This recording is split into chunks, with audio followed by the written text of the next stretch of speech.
patties.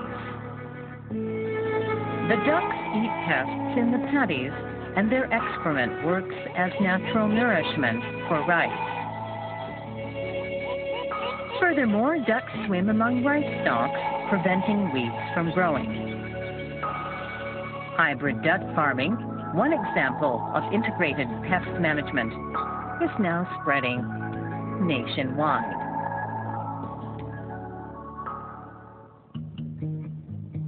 Meanwhile, it was consumers who had supported the hard-working efforts of farmers. We now can have crops like manufactured goods, greenhouse-grown vegetables all year round, fruits imported from all over the world. But certain consumers realized this was all due to massive pesticides and chemical fertilizer use. Consumers protested against carcinogenic post-harvest pesticides used on some imported produce. Women who were concerned about food safety started to approach farmers directly. The Diet Study Group was formed as part of the consumers' movement. Mariko Asai is the founder and representative of the group. I used to visit farmers myself. One time when I was out on the farm, one farmer was spraying a lot of pesticides over cabbages. I asked him, "Do you really need to spray that much for cabbages?" And he replied, "Of course, you can grow nothing without using pesticides." Then I asked, "How about other vegetables?" And he said, "That is the consumer's problem. They don't like vegetables with wormholes. We don't want to do this, but we have to since most people refuse to buy produce that doesn't look good." Consumers started discussing earnestly the issue with producers. This effort began to take root nationwide. This is footage from 1975, when consumers in Tokyo visited a suburban farm trying to communicate with farmers. In this way, consumer groups started building new distribution channels outside the commercial market. By purchasing directly from the producers, so-called take-a or tie-up, they could purchase safe food grown with less pesticides.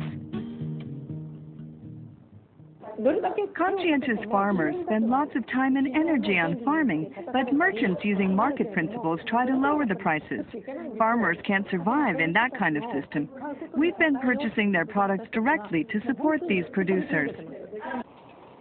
One of these consumer groups, the Seikatsu Club, has grown to have 270,000 members who are mostly women.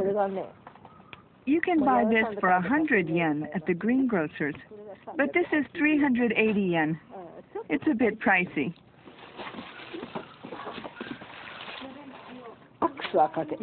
These tangerines are not sorted according to size and are grown without the use of pesticides.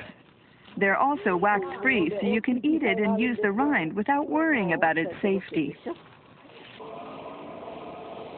Cooperatives and consumer associations now conduct tests for pesticide residue and established a standard far stricter than that of the government.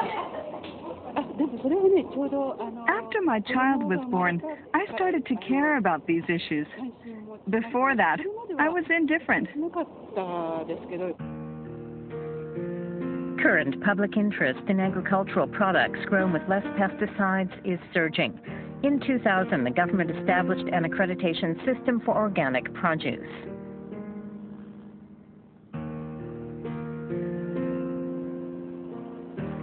Once using massive amounts of pesticides over apples and rice, Saku City in Nagano has switched to reduced pesticide farming with the cooperation of the township, its residents, and farmers. Chiaki Shinohara took the initiative for this attempt. The fertility of the soil lessens when it's not treated with rice straws and weeds from forests and fields. Chemical fertilizer works instantly, and produce may grow very well temporarily. But this produce is vulnerable to diseases and harmful insects. So you have to use new pesticides, one after another, to control the problem. We became aware that this was a vicious circle.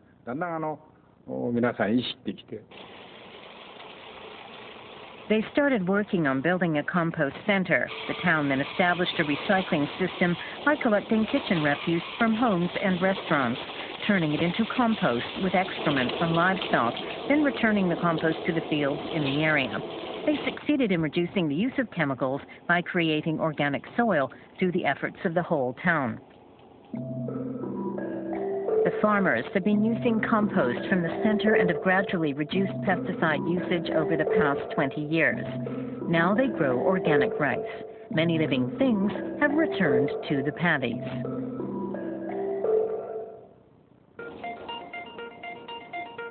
The rising nationwide interest in organic produce led to the tightening of pesticide control. The positive list system was introduced and limits regarding pesticide residues were set for all pesticides in principle. If exceeded the limit in certain products, the sale of those products is prohibited. Food analysis institutions conduct over 150,000 tests for pesticide residues every year.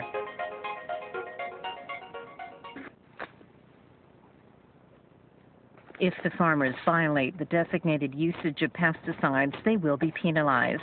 A supervising system operated by agricultural cooperatives and pesticide suppliers is set up in local communities in Japan. Consumers won't buy rice if we use too much pesticide. We're instructed to spray pesticides only once or twice, so we don't spray chemicals as we used to.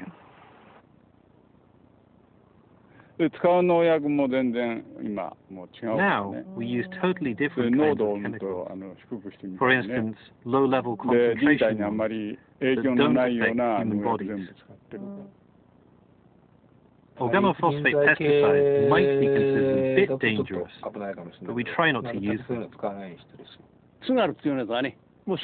This is the last time we'll use pesticides on Tsugaru apples this year. We can't spray any more, since they should be supplied to consumers very soon.